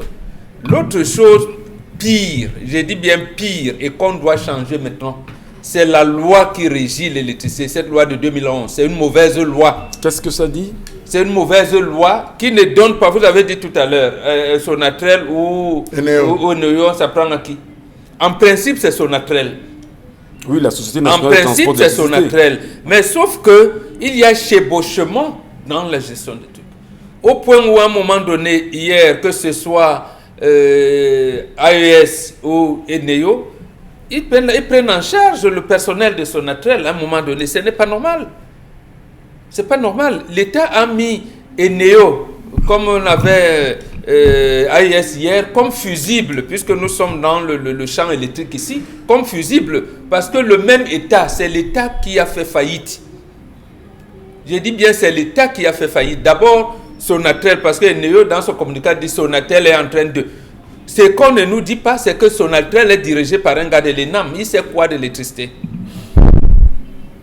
Après, on vous dit gérer ses prévoirs. D'accord, le gars de l'ENAM, lui, ne consulte donc pas ses collaborateurs. Monsieur Mbemi, c'est important de préciser. Hein. Le directeur, je le regarde là, il ne les consulte pas. Or, il a des gens, des collaborateurs qui, eux, savent ce que c'est que le transport électrique. Et quand vous ne les consultez pas, ça revient donc à comment je vais appeler ça, l'incohérence de l'action gouvernementale. C'est ça qui se traduit. Parce que quand vous bénéficiez d'un décret, vous pensez que Jésus, Mahomet et Bouddha se réunissent au ciel et vous donnent des idées tous les jours. Non, ce n'est pas comme ça que ça se fait. Et je termine en disant, le problème revient au président de la République. 1990, Nyat Difendi avait fait des études. Il lui a remis cette étude, l'almanach de l'électricité au Cameroun. Aujourd'hui, on vous parle de Grand et Wen, on vous parle de six, toutes des conneries comme ça. À ce sujet véritablement, bon, il s'est dit qu'il y avait quand même des barrages qui devaient être faits à l'ouest du Cameroun. Le projet pas seulement à l'ouest. Nounvouri, non, ça, il y en avait même déjà. Non, je parle même de projet Nounvouri, ça devait venir plus tard. C'était dans un ensemble, comme le document s'appelle Almanach de l'électricité au Cameroun. Oui. Nyat avait proposé qu'on pouvait faire ces barrages et qu'il était en mesure, si on lui permettait d'aller au bout du projet, qu'il pouvait mettre les ampoules électriques sur les arbres.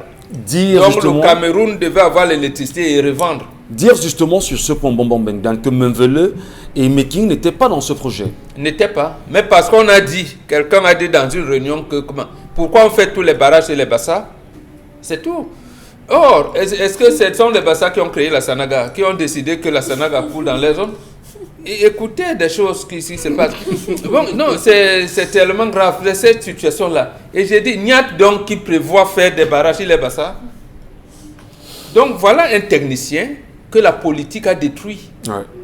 Que la politique, à peine il le fait, son ami l'appelle, lui dit viens devenir député.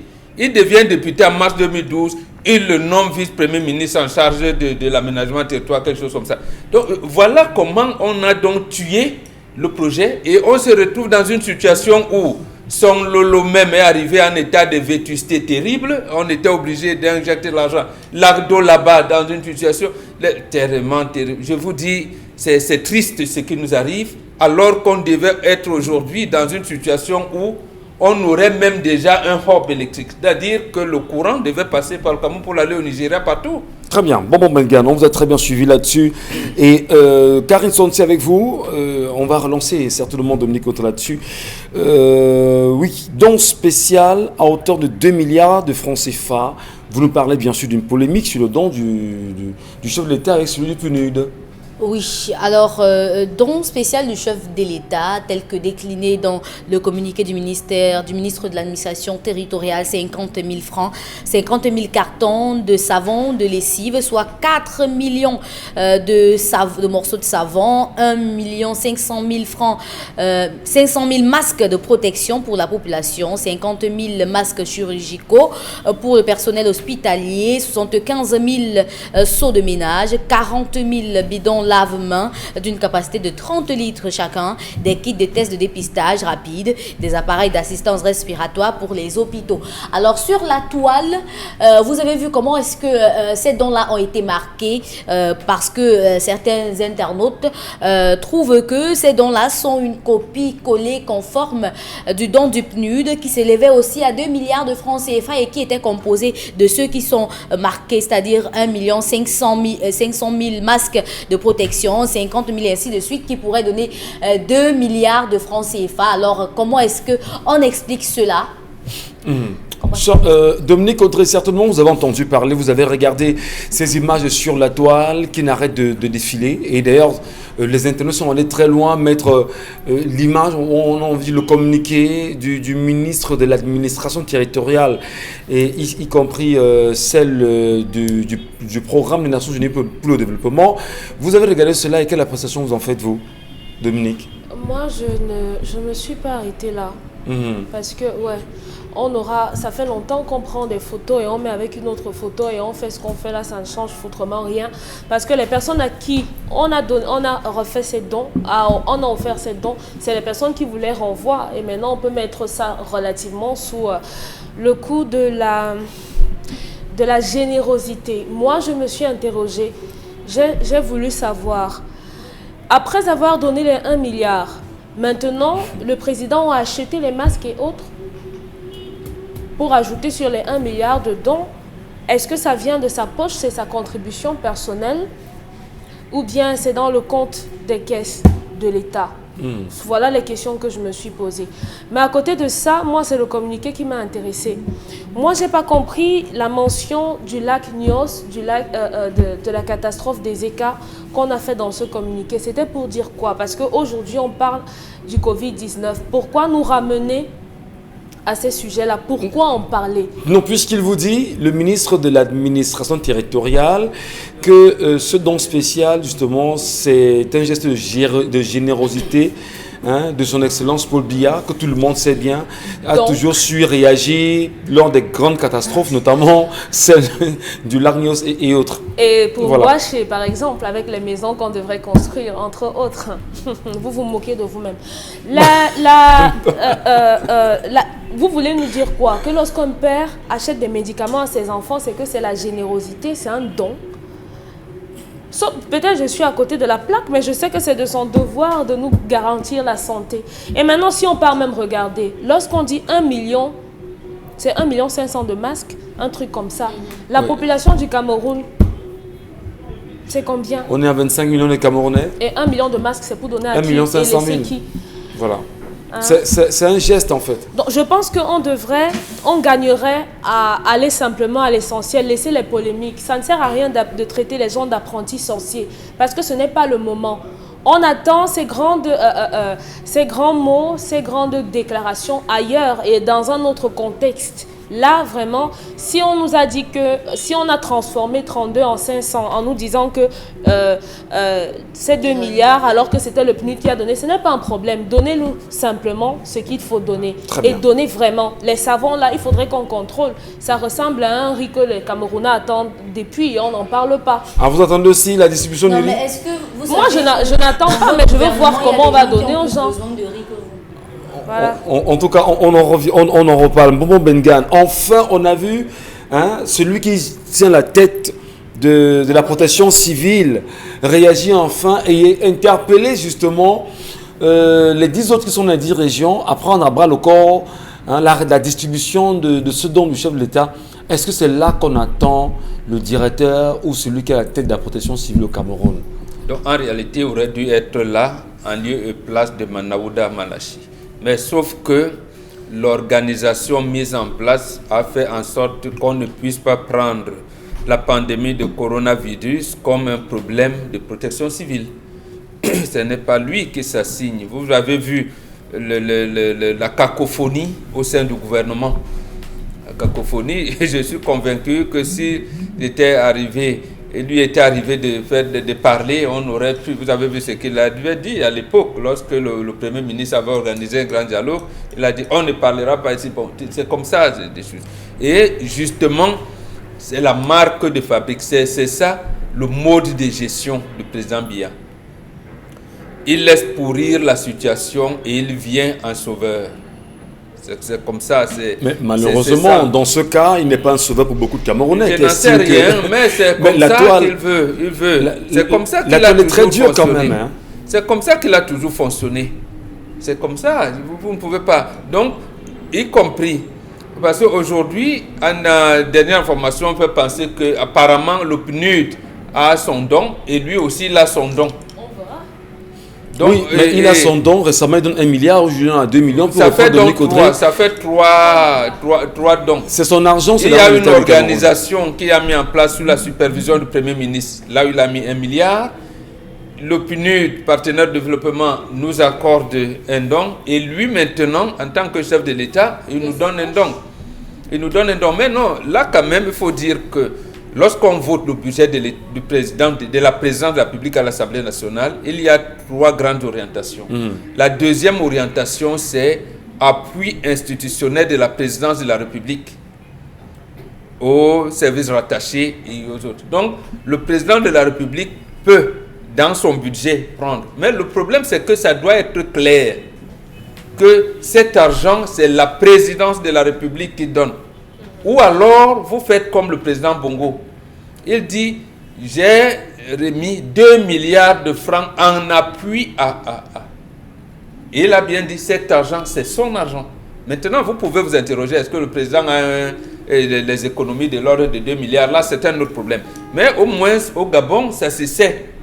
Il a organisé un plan de riposte où tous les opposants sont dedans. Avec des fonds débloqués. Maintenant, les ministres arrivent là, généralement, chacun dit GGG. Lui, comme chef d'État, dit j'ajoute. Voilà. Mais il dit dans ces 2 milliards, il a divisé ce qu'on appelle population les plus démunis. Donc, on les catégorise. On catégorise les gens vers qui iront se donner. Donc, là-bas, il n'y a pas d'amalgame. Il n'y a pas d'amalgame. Maintenant, l'interroger, est-ce qu'il a beaucoup d'argent comme ça? C'est un autre problème. Non, c'est ce qui n'existe pas ici chez nous. Notamment pour ce cas précis. Où, en principe, on devait savoir que les hôpitaux des districts, il y en a combien? Les hôpitaux d'arrondissement, il y en a combien? Bon, le gouvernement devait donc, dans l'autre problème de 1 milliard, savoir à quel niveau. Ou alors on dit, ceux que gère le Premier ministre n'entrent pas dans les hôpitaux. Et ça entre dans les hôpitaux parallèles qu'on a créés, notamment les centres des urgences de Yaoundé, l'hôpital La Quintini, l'hôpital pédiatrique, ce qu'on a créé comme hôpital de campagne au stade militaire, ce qu'on a créé au stade Bapelépé. Voilà. Donc, on les catégorise, on dit, le Premier ministre, dans sa cagnotte, il va gérer ça. Le président de la République vient maintenant et dit, j'appuie là-bas ou ici. Donc, c'est cette lisibilité-là que l'on attend depuis un moment. Voilà. Chez Charles Amel Bachou, on va certainement finir pour sortir. Laisser pour eux la situation pour intervenir en sauveur. Le plan reste le même, l'idée reste la même et surtout, la stratégie n'a pas changé. Mais, Monsieur Ngachou, tant que... j'aime qu'on m'appelle comme ça, Monsieur Ngachou, ça sent bon. Je vous appelle Monsieur Ngachou depuis le début. Quand une route ou un nid d'éléphant n'a pas encore tué, on ne bouge pas. C'est le principe. C'est le principe africain de ces chefs d'État qui laissent d'abord pourrir la situation, qui se tournent vers les organismes pour jouer aux mendiants. Ils perçoivent, prennent les fonds, mais à côté. C'est comme ça que ça a toujours fonctionné. Rappelez-vous de l'affaire de ce riz qui était le don d'un pays asiatique qu'on avait transformé en riz du RDPC dont le sérigraphe a oublié. Allez chercher le nom de ce pays, vous allez vous rendre compte. Ça remonte à quelques années. Oui, à quelques années, la personne qui avait inventé, c'était Hubert Mononzada, lui-même le premier qui avait donné cette idée. Donc, pour dire que on peut bien recevoir un don et le transformer. Le plus important à la fin, si la régie peut ramener, dans la lettre de Minat, ce don est une preuve de la générosité. La générosité légendaire. Ouais. On est dans le messianisme là. C'est un aplaventrisme. Non, un aplaventrisme total. Regardez, on a donné 1 milliard 800 millions. Comment est-ce que ça a été géré? Comment les 1 milliard 800 millions? On a débloqué les 1 milliard. On n'en parle pas, On n'en parle pas. Non, on veut savoir. Oui, mais on n'en parle pas. Les dons qui ont été faits, comment c'est reparti? On parle de lisibilité. Ces dons à dose homéopathique, on part sur la base de quoi? Quel est l'inventaire? Quel est l'état de la situation? Vous êtes dans un pays, vous avez un gouvernement qui a un ministère de la communication, on ne communique pas. C'est comme si vous êtes dans une maison de communication et vous êtes surpris qu'il n'y a pas de communication. C'est grave. Parce qu'à ce niveau, on devrait dire, rendu au stade, parce que le président Ali Bongo a fait une sortie en disant, après les premières actions qui ont été menées, après la distribution des masques, après on s'est rendu compte qu'on avait oublié une partie, notamment les populations démunies. C'est la raison pour laquelle je prends sur moi un appui, comme a dit Mbongo, de 2 milliards de francs CFA pour qu'on puisse s'intéresser, d'intégrer dès à présent les populations démunies. Est-ce que nous savons atteindre le pic? En France, ils parlent de déconfinement. Nous, on a atteint le pic. Est-ce qu'on s'est confiné même un jour? On ne s'est jamais confiné. Est-ce qu'on parviendra même à le faire? Oui, on a atteint 1000. Est-ce qu'on est réellement à 1000 au vu des différentes inhumations qu'on observe ici et là dans les cimetières choisis? Est-ce qu'on a réussi quand même à maîtriser la maladie? Quels sont les protocoles?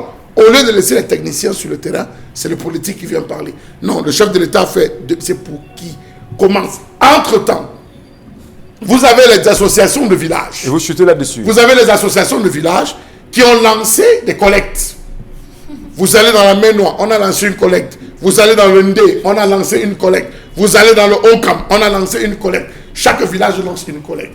Ces fonds qu'on a, vont être un appui. Vous voyez, c'est un désordre total, voulu, entretenu. On a momentanément laissé l'affaire de Kamto et l'affaire de Survival Cameroun, on se retrouve, c'est comme ça qu'on fait. Donc le mot cacophonie est à sa place. On embrouille. Pourquoi vous ne comprenez rien dans cette Merci Charles-Amel Bachou. Un dernier sujet avec vous rapidement, Karine Sontia. Oui, un dernier sujet, notamment, avant d'y arriver, j'aimerais quand même relever une toute petite chose. Lorsque dans notre pays, quand même, on parle de lutte contre le Covid-19, partager les masques, c'est bon, mais dites-nous, donnez-nous le protocole que vous utilisez pour soigner les malades. Parce que ça aussi, c'est très important. Parce que à Madagascar, le président malgache a, contre l'avis de l'Organisation mondiale de la santé, confirmé l'efficacité du médicament appelé aujourd'hui Covid organique, fait à base d'artémisia. C'est une plante aux apparences de fougère issue de la pharmacopée traditionnelle chinoise qui est cultivée dans cette île africaine qui sera présentée sous forme de boisson. Et nous avons l'artémisia au Cameroun. Nous avons même le quinquina au Cameroun. Qu'est-ce qui nous empêche à nous d'avoir un protocole adapté à nos soins? Allez, Dominique Audrey, vous avez entendu certainement parler de ceci. Lorsqu'on parle de tenir tête à l'OMS, on sait comment ça se passe en même temps avec les Big Pharma qui ont l'argent du monde et qui peuvent réagir et à tout moment mettre fin à un tel projet pour s'imposer. Vous imposez également leurs médicaments sortis des grandes firmes pharmaceutiques. Est-ce que le président malgache ne risque pas gros pour lui-même? Il n'est pas question de lui.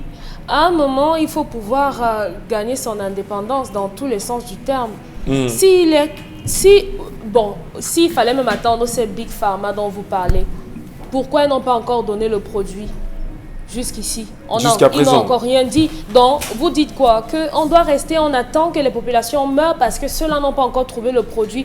Rien à faire. Le président qui prenne les décisions qui s'imposent pour sauver sa population. Auquel cas, s'il décide d'arrêter la production, il aura à dos maintenant ces populations. Là, il risque encore plus gros que ce que ces Big Pharma pourraient lui faire. Donc, qu'il fasse ce qu'il a à faire pour sauver sa population et le retour, il va gérer.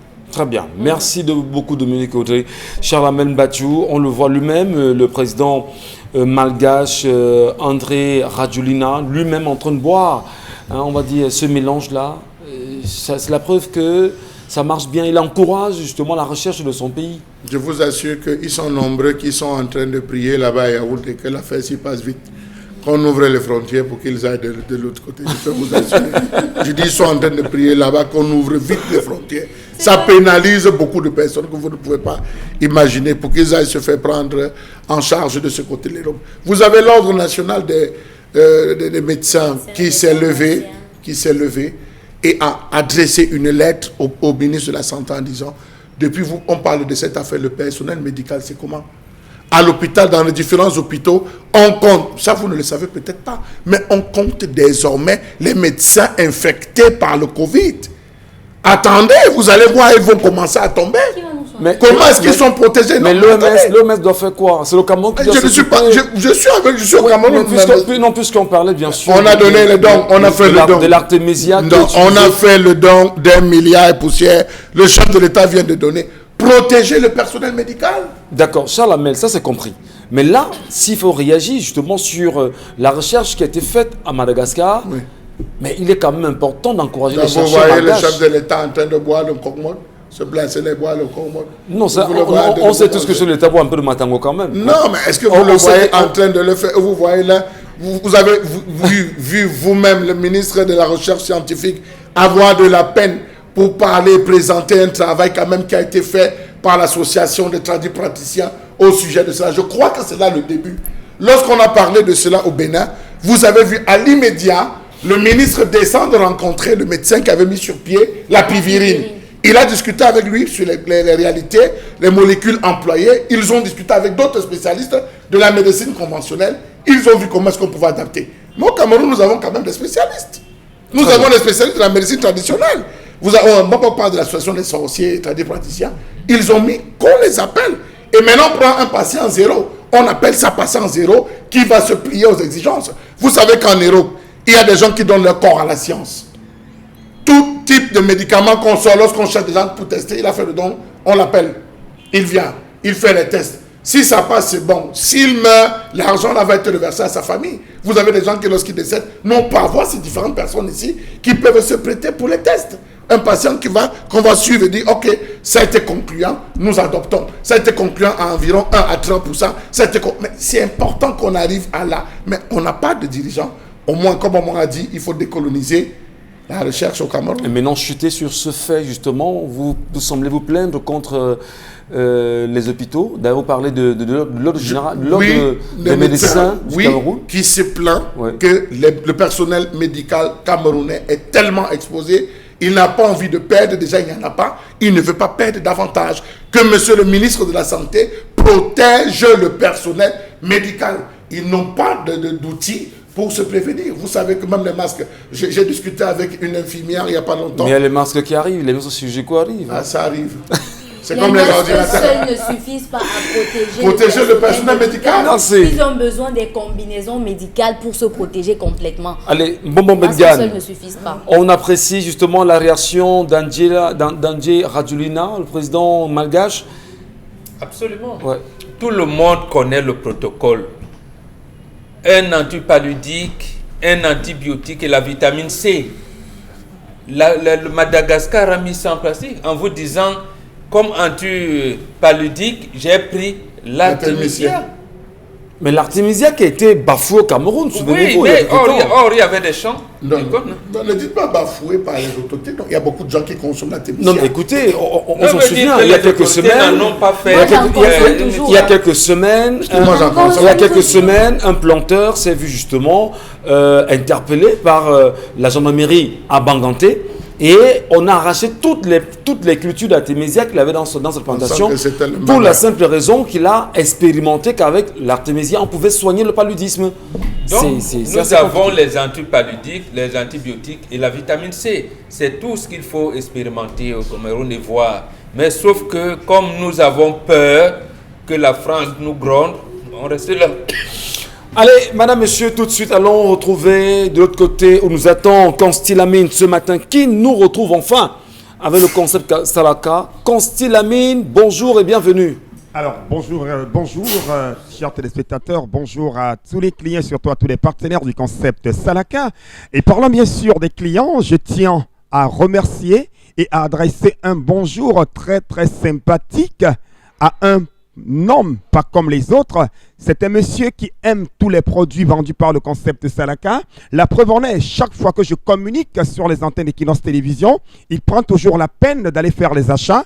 Et parlant bien sûr des achats, je rappelle que du côté de sa résidence à Lac-Pomme, le professionnel William Andem, qui nous regarde en ce moment, a fait tous ses achats du côté bien sûr de Sorebco. Et c'est donc l'occasion pour moi de dire un merci, mais alors 1000 fois merci à Monsieur William Andem, grand client et partenaire du concept Salaka. Alors, nous allons tout de suite, chers téléspectateurs, bien entendu nous orienter du côté bien sûr des magasins Sorebco. Et ce matin, c'est une vente promotionnelle pas comme les autres. C'est une vente exceptionnelle. Vous me regardez à la maison, vous avez besoin d'une cuisinière à gaz, vous avez besoin d'un réfrigérateur, vous avez besoin d'un congélateur, alors rendez-vous directement dans les magasins Sorebco. Nous allons tout de suite commencer la vente de ce matin par une magnifique cuisinière à gaz. Elle est de marque Nexus. Elle est en même temps à gaz et électrique. Elle a 4 foyers et un très grand four qui vous permet de faire les gâteaux et bien sûr tout ce qu'il y a comme grillade. Alors chers téléspectateurs, n'enviez plus le voisin. N'allez plus faire les gâteaux chez les voisins. N'allez plus faire la grillade chez les voisins parce que ces voisins ont un four. Alors à la maison, chacun devrait avoir une cuisinière à gaz de qualité supérieure.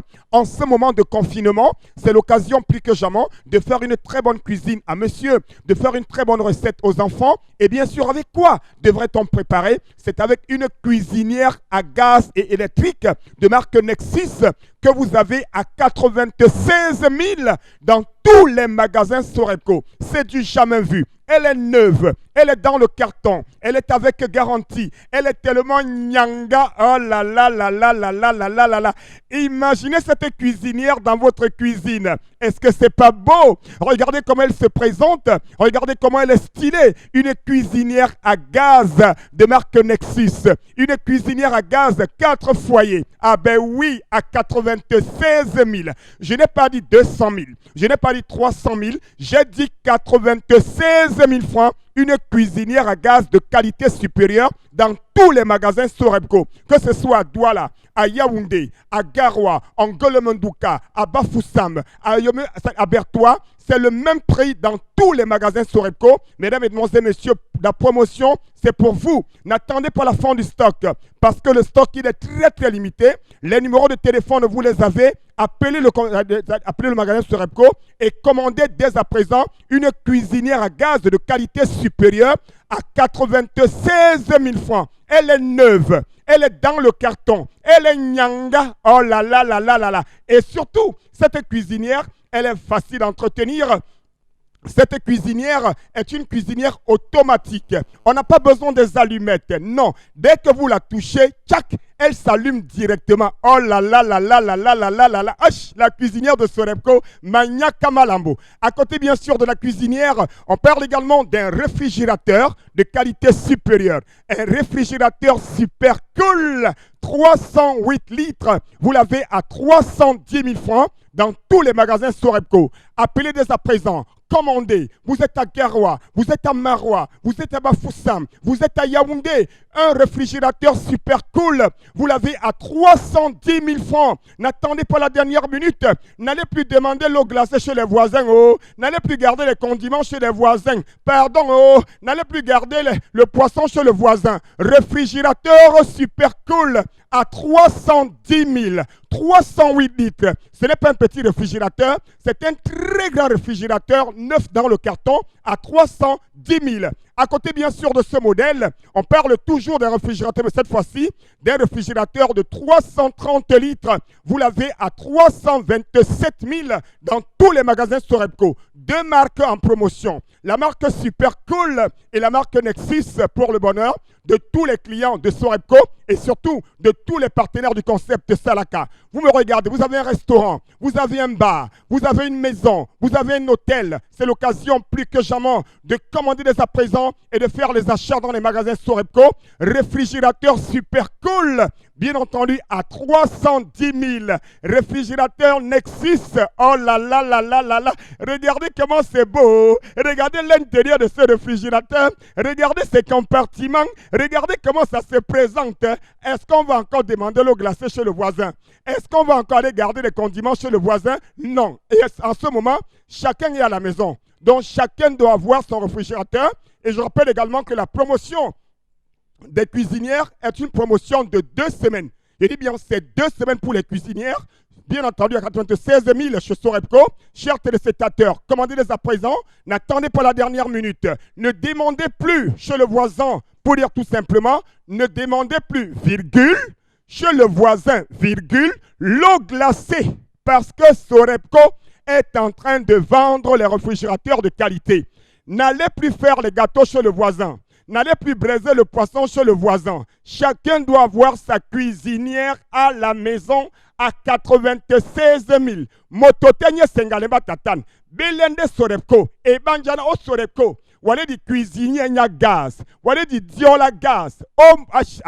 Motote. Bele Tatan. Regardez le prix. C'est 96 000 francs dans tous les magasins Sorepco.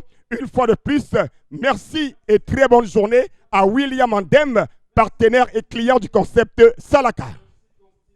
Pour ce passage ce matin, merci également pour ce moment. On va peut-être donner l'occasion à Bonbon Bengan de se prononcer avant de partir sur ce regard que l'on jette sur ce mutisme. Hein. Jusqu'ici, on attend un discours du chef de l'État, ne serait-ce que pour rassurer les Camerounais. Et il ne le fait pas depuis. On a le sentiment qu'il n'est plus là. Voilà. Oui, mais nous sommes des orphelins. Nous sommes des orphelins. Le dire, c'est pas ça, c'est le mode de gestion, le mode opératoire, le management de renouveau, c'est cela. C'est disparaître, laisser pourrir la situation et revenir à Messie. À Messie. Un sauveur, un Messie, c'est tout. C'est ce qu'on nous a toujours laissé croire. Et surtout, c'est quelquefois empreint même de provocation. Comme vous rappelez sûrement lorsque le chef de l'État disait « Me voici donc à Douala ». Qui sont-ils ces vendeurs d'illusions?